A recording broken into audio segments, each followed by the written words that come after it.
Commission of Pakistan ने अब थोड़ा सा मुतहरिक होकर इलेक्शन के लिए अपनी तैयारियां शुरू की और एक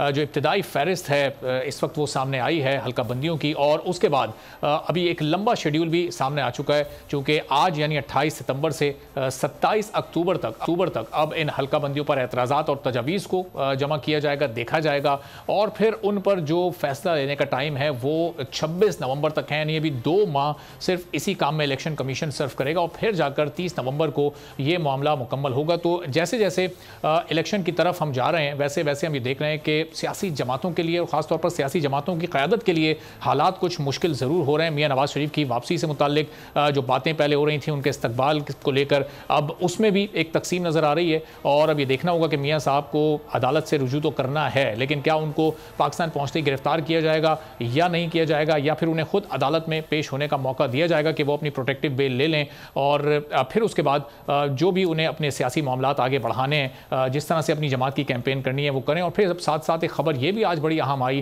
कि साबिक सदर आसिफ अली जरदारी और साबिक वज़ीर आज़म यूसुफ रज़ा गिलानी को अब एहतसाब की अदालत नंबर 3 ने नोटिस जारी कर दिए हैं। जाली बैंक अकाउंट्स केस और इसके साथ साथ तोशा खाना रेफरेंस में भी अब इनको तलब कर लिया गया है 24 अक्टूबर को। और अब ये देखना है कि क्या एहतसाब की ये कार्रवाई जहाँ पर इससे पहले ख़त्म हुई थी वहीं से शुरू होती है या फिर कोई नए सिरे से अब इस सिलसिले में तहकीकात की जाएंगी। और जब ये तहकीकात शुरू होंगी तो कितना प्रेशर ये सियासी जमातें और इनके कायदीन महसूस करेंगे, चूंकि एन इलेक्शन सर पर है, इलेक्शन होना है और अगर इन केसेस के कोई फैसले आ जाते हैं तो फिर क्या सूरत हाल बनेगी। और इस पूरी सूरत हाल में कुछ नई सियासी जमातों की भी बात हो रही है। एक नई सियासी जमात क्या बनने जा, बड़े सीनियर सियासतदान पाकिस्तान पीपल्स पार्टी और नून लीग के इन सियासी जमातों से मुताल्लिक गुफ्तगू कर रहे हैं। तो ये सारे मौज़ूआत हैं आज के प्रोग्राम के।